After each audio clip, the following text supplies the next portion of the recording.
Good evening, ladies and gentlemen. Welcome to the Matura Express. Tonight's topic is nutrition and health and sports and recreation.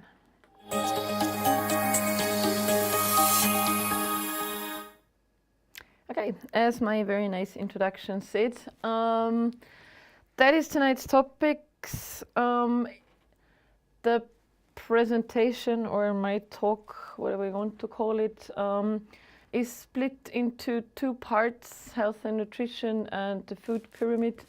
The infamous food pyramid will be the first part. I'll then talk about the importance of a healthy diet. I'll try and give you some aspects that are maybe not that obvious, like stuff that you can present as your own ideas in your exams that are maybe a little less obvious than just, well, if you have a healthy diet, then you have, I don't know, you're in good shape, you're not overweight, whatever. The demonstration of the demonstration exam analysis will come at the end, so it's not point number 4.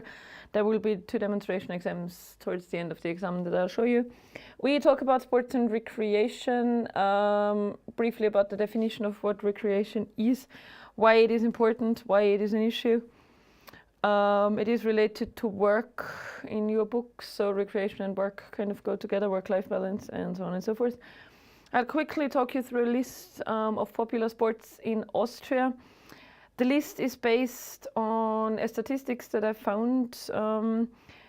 Maybe you could think of what you think that the most popular sport in Austria is. I was quite surprised by the result, really. I thought it would be a different one, but I'll talk you through that in a second. There's also some information on how much sport the Austrians do, or how many times a week, really. That is also information that you could include. I can't show you the statistics for copyright reasons, but my sources are trustworthy, so you can just take it basically and sell it as your own knowledge. And also some points, like some ideas concerning the importance of being physically active, but then that's quite self-explanatory as well. One thing in the beginning, maybe, I think that sports and recreation and health and nutrition generally is a quite nice, quite straightforward, quite feasible topic to talk about. Nowadays we know a lot about a healthy diet in theory. We also know a lot about what is good and what is not for our bodies. So you will definitely be able to draw on your extra course knowledge kind of thing. Do that, give examples, talk about experiences and so on and so forth. Make sure that you know your vocabulary, that you're able to talk about the topics, like, I don't know, in foods, that you know what Ballaststoffe and Kohlenhydrate and stuff like that is. I guess the easier the topic, the more emphasis, or, well, there's always a lot of emphasis on the vocab, but you should just know stuff like that, because that's kind of everyday vocab. Let's have a look at the food pyramid. It's an infograph. This one I can show you because it was published on a website that allows stealing their visuals. The food pyramid is, I guess, more about the pictures than about the percentages, or more about the content, about the message that there is. The basic message is drink a lot of water. Leave out all the we start at the bottom, obviously. Leave out all the unnecessary fizzy drinks. Leave out all the unnecessary sugary drinks, Coke, Fanta, and so on and so forth. Don't count for the amount of 2 liters, I think, is what you should drink. At least, I think the recommendation by doctors and so on is still around 2 liters. So it's mainly water, because that's, our body consists of a lot of water, and we should make sure that there's a refill. You can also, of course, in a healthy diet, in a balanced diet, you can also drink tea, unsweetened tea, obviously. But for those of you who think the plain water is a little too boring, basically, so you should drink a lot of water. your diet should consist of a lot of it. It should also, not that much though, it should also consist of food that contains, yes, I know where I took the picture from, thank you. Come on, really. It should also consist of a certain amount of carbohydrates. We see that in the second part. Whole grains, if possible, they are better than what we call white flour, so the like regular flour. That we have whole grain products are always better, even though there is some scientific controversy going on about that as well. But let's stick to that rule, so dark bread and so on is better. Should be eaten on a regular basis, simply for the fact that healthy carbohydrates give you energy, and the lower the energy level in your body, the more you tend to eat sweets and stuff like that, because they give you sudden energy, they give you rapid energy. If we have a balanced diet, then that consists of healthy carbohydrates, then we don't get this like sugar rush kind of thing. So we should definitely eat carbohydrates, even though they are sometimes, well, there's rumors out there that they contribute to weight problems. In moderation, they don't, and it's probably still better than getting your energy from, I don't know, a Mars bar, whatever. You should eat, obviously, quite a lot of vegetables and fruits. I think the recommendation of the 5 portions of fruits and vegetable a day is still kind of valid, even though food trends change quite quickly, but I suppose that's still around. Milk products are also important, and so is meat. I think the rule of thumb is that red meat, so beef and so on, is healthier than turkey and chicken, even though that's more lean meat, so, well, decide for yourself. But there should be dairy products included. A lot of them, I think they should be eaten on a daily basis, not in like an overdose, but still. So have a lot of protein, which is good for your bones and your muscles and for the energy circulation in your body. Fish as well. Fish is also recommended on a regular basis, whereas it is not recommended, so only 10% of your overall diet should consist of, what do we have? French fries, ice cream, burgers, milkshake, and donuts. So all the sweet stuff or well, it's not all sweet stuff, but fast food and sweet stuff in general should be more a treat than the rule, really. But, well, I think there's nothing bad in enjoying an ice cream every now and then, or a piece of chocolate.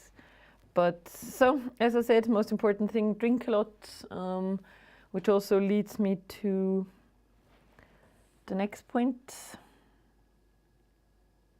The benefits of a healthy diet. If there's anything that you can think of that I can't, because, well, sometimes you might know more about a certain issue than I do, or than we do, whatever. Add your ideas if you have any. The benefits of a healthy diet are obviously your own well-being. You just feel better if you have a balanced diet, if you eat a lot of vegetables and fruits. That's good for your immune system, which then is good for your overall health. Some people say that fighting the flu and so on and so forth is only possible by leading a healthy lifestyle. Your body is not that susceptible or that vulnerable to viruses and so on and so forth. So you just feel good if you have a balanced diet. It is important for weight loss, of course, or for the ability to keep weight in check. Like, not everyone has weight issues. But a healthy diet, if you stick to small portions in a well-balanced diet, that basically guarantees you that, well, you're doing fine. In terms of weight, usually overweight and obesity is to blame on, well, too big portions or portions that are too big. usually also the issue of fizzy drinks. I think that's what you nowadays read very frequently. We all know that fat is a bad thing, sort of, but I think some people neglect the sugar aspect. 5 cans of Red Bull a day might not be the best idea, really, after all, because it contains a lot of sugar. A healthy diet also does have an effect on brain and memory function. That's a fact. Also, water or keeping your body hydrated plays into that. It is scientifically proven that we find studying and memorizing things easier. Did that sentence make sense? Yes, it did. We find memorizing things easier if we have a healthy diet, if we keep our body hydrated. Stuff like nuts and so on and so forth, they contain some very good vitamins that are good for brain functions. Also helps you, healthy snacking, like nuts, for example, also give you a sudden rush of energy, which might be a good idea the week before your exams. You might find yourself in the situation that you have to study a little longer than normal, maybe have a longer night or something like that. Instead of kind of Red Bull with a lot of sugar, eat something like that, or good sugars, like dark chocolate or stuff like that. In any case, healthy nutrition and our memory functions are definitely related. So, the more sugar we consume, the harder we find it to concentrate, and so on and so forth. There are all these links between studying and work and healthy nutrition. Can read up on that on the internet as well, if that is something that you think is interesting and where you want to kind of shine in the A levels. A point that doesn't affect people immediately is the lower cost for medical care ones. So if we lead a healthy lifestyle, that's good for the state, it's good for the government as well. We all pay into health insurance. The less money they have to spend on our treatments in hospitals and at the doctor's places, the more money is left over, basically, that can be used on other things. So prevention, the German word would be, what is the German word for prevention? Vorbeugung, that's what it is. So leading a healthy lifestyle helps you to stay healthy, which in the long run helps the government to save money because they don't have to pay or invest that much money into your health.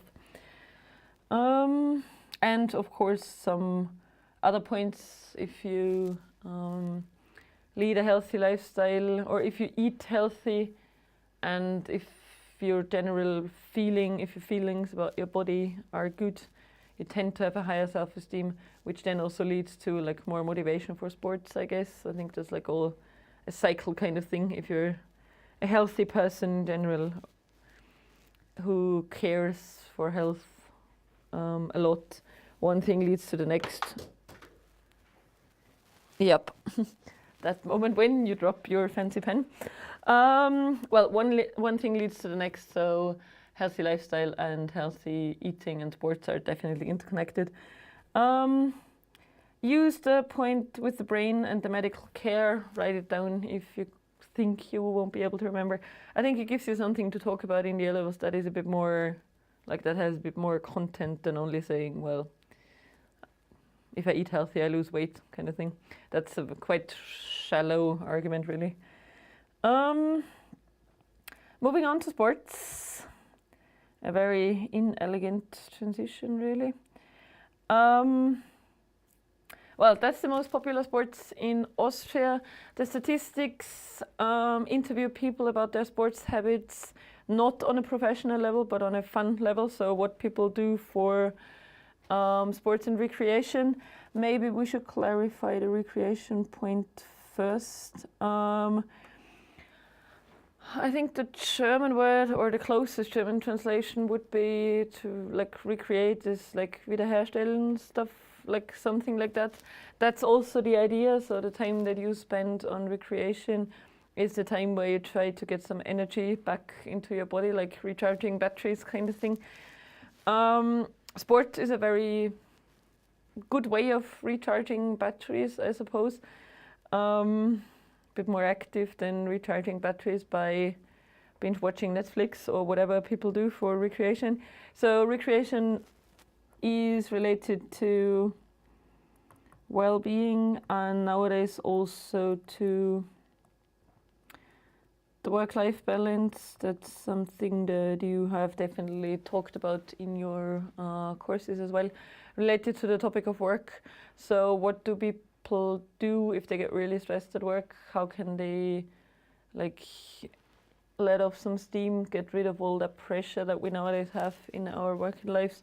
Also has to do with recreation. So what do you do in order to get your, like, in order to be in a good mood and to, as I said, recharge? I found the results quite surprising. Probably because I don't particularly like cycling. Cycling is the most popular sport in Austria. That's what people like doing for recreation the most.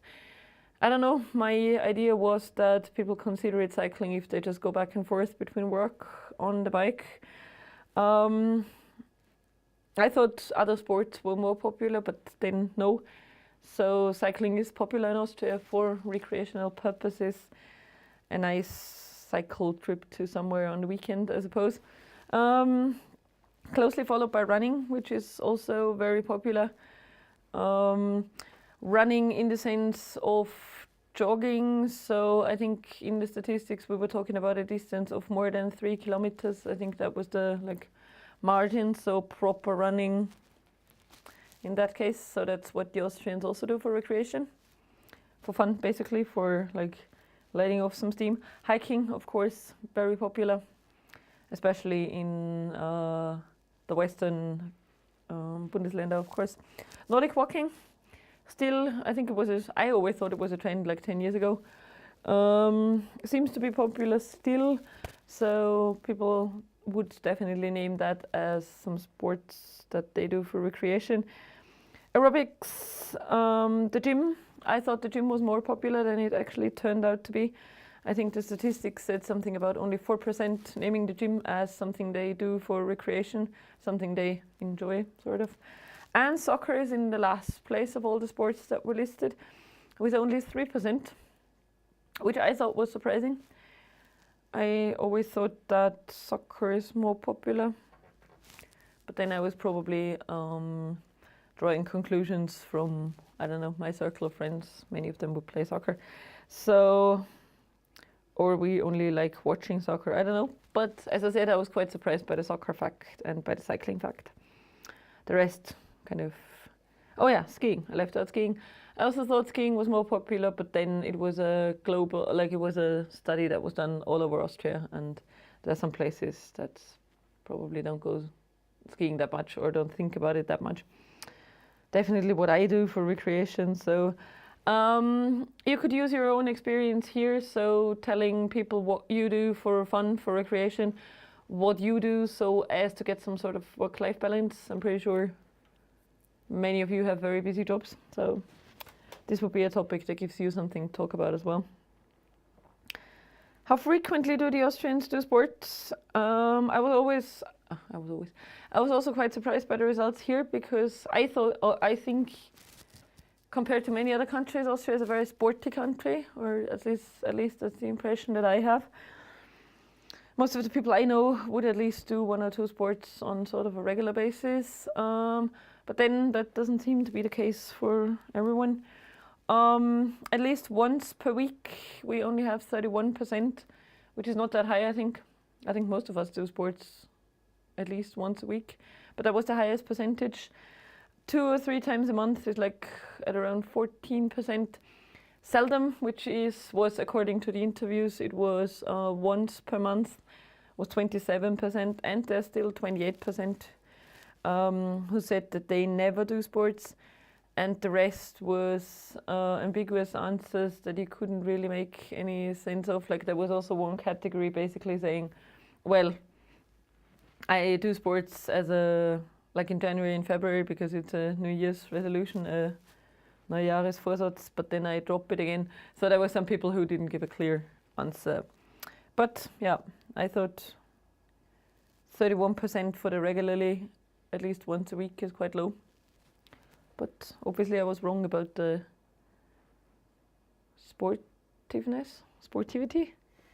Well, anyway, you know what I mean. Sportlichkeit was the word that I was looking for, but how frequently do you do sports per week? Yeah. I'm just trying to prove my point here. 3 or 4 times. Ah, there we go. You probably can't hear him, but the voice in my background said that he does sports 3 or 4 times per week. So do I, or at least I try. So, well, yeah. I overestimated the Austrians, obviously. But then I still think that we are, compared to many other countries, quite fit on a global scale. Importance of being physically active. I think the points are very self-explanatory, very obvious as well. It's good for your well-being. If you do sports, I think you know that. Like whenever we do sports and when we go running or whatever, we feel really fit afterwards and we feel really good. Gives you all those positive hormones that are set free in your brains that give you a good feeling. It's healthy, good for your self-consciousness. Leading a healthy lifestyle, doing some sports gives you a good feeling about yourself, which then also shows in the way you treat others, in the way you present yourselves. Motivational factors, I think that's an important one as well, maybe not so frequently mentioned. You can set your own goals, try to excel or try to exceed your own goals a little bit, pushing limits kind of thing. So if you only went running for 1.5 kilometers in like 2 weeks, you'll be able to do 2. Whatever, stuff like that. Setting goals, which is a thing that we like doing, that humans like doing. Testing limits, how far can I go, how far can I push myself. So I think that's also a good point, something that you could mention in the topic. Social factors also mentioned sometimes. If you, I don't know, join a volleyball team, you are very likely to make some new friends. So it's a good thing. If you go to the gym, same situation, you meet new people to talk to. And the point that I already mentioned, it's good for the concentration and for the focus. It improves your performance at work, in school, at university, whatever. That's also scientifically proven. People who are sporty, at least to some extent, like you don't have to be marathon runner, whatever. Sports, movement, exercises, activity of whatever sort improves your body functions, which then help you to concentrate better, especially with sports that you can do in the fresh air. So there's a lot of studies out there who prove that people who do sports for recreation are, they achieve better results in their jobs. They are more stress resistant. And we also find studying easier because it is easier for us to concentrate if the body is kind of, well, you're just more calm, I guess, if you lost all your energy in the training, and then you can sit down and study properly. Maybe you want to go for a couple of runs before your A-levels. That was it actually for the theory. I'm gonna show you my exams, or the exams. You know the layout, there's nothing new here. You have a situation, in this case, the situation is about your future plans. So nutritional sciences is something that you're interested in, therefore you know a lot about it, therefore you wanna talk about it and share your great knowledge with your colleagues. That's the situation.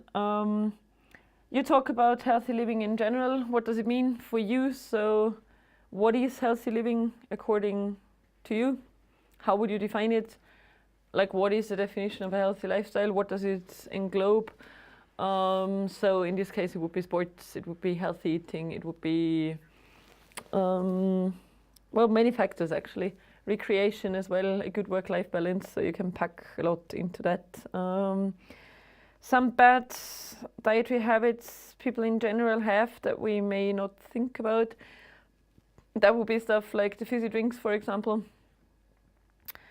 I think we sometimes forget how much sugar there is in, I don't know, all those lifestyle drinks that are around nowadays, or in the smoothies that you can buy in supermarkets. I think because they are promoted as something really healthy, we forget about all the sugar. You could mention that here, so dietary habits that everyone has, or the reward kind of thing. So you did a lot of studying, that's why you deserve some chocolate, whatever. So there's a lot that goes into that category. Statistics on page 2. There's a brief statistics about countries that have problems, that have issues with overweight and obesity. Obesity is Fettleibigkeit, so that's the illness that goes with the whole thing. Obesity is an official illness and is recognized as such, so doctors acknowledge that it is an illness, really. Not surprising, it's the United States of America that are leading, quite closely followed by New Zealand and Australia, which I find quite surprising. All the Australians I know are into surfing and sports and skiing and whatever, so, well, Australia really surprised me. Austria doesn't feature, but in statistics like that, we are usually on the same level as Germany, maybe a bit better. So we would probably figure somewhere here where Germany and Hungary are, I suppose. Yeah, so the States with 33.8, that means every third person in the States is affected by overweight or even obesity, which I think is quite hard. Well, we actually talk about obesity, so every third person in the States is suffering from obesity, suffering from Fettleibigkeit, which is quite tough, I think. Could also include that into your presentation and also talk about why, reasons why. The role of fast foods, which I think is a quite straightforward thing. We know that it's not healthy, but a McDonald's every now and then not that bad. There's also an article, Healthy Eating, gives you some dietary tips that we may not immediately think about. Quite good text, or so I thought. Then in the end you'll talk about health and about nutrition in general. It will be open questions and probably more related to yourself. Usually the fast food question comes up, do you go to McDonald's? And if you do you know that it's bad? Stuff like that. Good. Number 2. More related to sports than food, really. You've done a few workshops on healthy living. You know a lot about it, and now you talk about it. You're the experts. You also exercise in the gym, because I had to make a relation to sports. Point number 2 is interesting. I think will definitely come up in your exams. Some easy ways of getting more exercise in our daily lives. I think that's an important aspect that you should have a look into. Not everyone likes going to the gym. Not everyone is the person for going running every day. So you could include some ideas like taking the stairs instead of the elevator, getting off the bus 2 stops early and walking the rest until you're home. Stuff like that. Because in the talks, usually the examiners try to counteract you and kind of say, well, yeah, I have a job, I have a busy life, I don't have time for the gym, I don't have time to go skiing, stuff like that. So you should have some instant sports tips ready, kind of thing. Some fun sports that people could try, even though they're not great sportsmen. So again, not talking about running. If I'm not that fit, I guess the suggestion of going running every day doesn't get me very far. You could suggest some sports teams, volleyball, basketball, whatever, swimming, aerobics, like the water version and stuff like that. So some fun stuff that can be done in a team. Popularity of sports in Austria in general, that would be the knowledge about the statistics that I just gave you a sec ago. Popular sports, how frequently do people do sports? What do you think? where in the statistics would you be? Then you talk about the benefits of regular exercise. There's also a text included. It basically gives you the benefits that I talked about. You just feel better self-consciousness. Your immune system gets better, so that makes you less vulnerable for flu epidemics like we have at the moment and stuff like that. So, but then it also talks about the social aspect, benefits of sports. You meet people who are into the same things than you are, which is kind of a good basis for like friendships and so on and so forth. Quite good text as well, just punch in benefits of sports and health. That's what pops up. Yeah. Are there any questions? Anything that I should respond to? No. Good. Well, as I said in the beginning, I think it's a very good topic, good in the sense that we know a lot about it. I'm pretty sure you know many things that I didn't even consider, that I didn't even think about.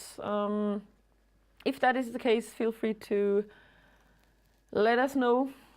And if not, I see you next week. Thank you very much. Good night.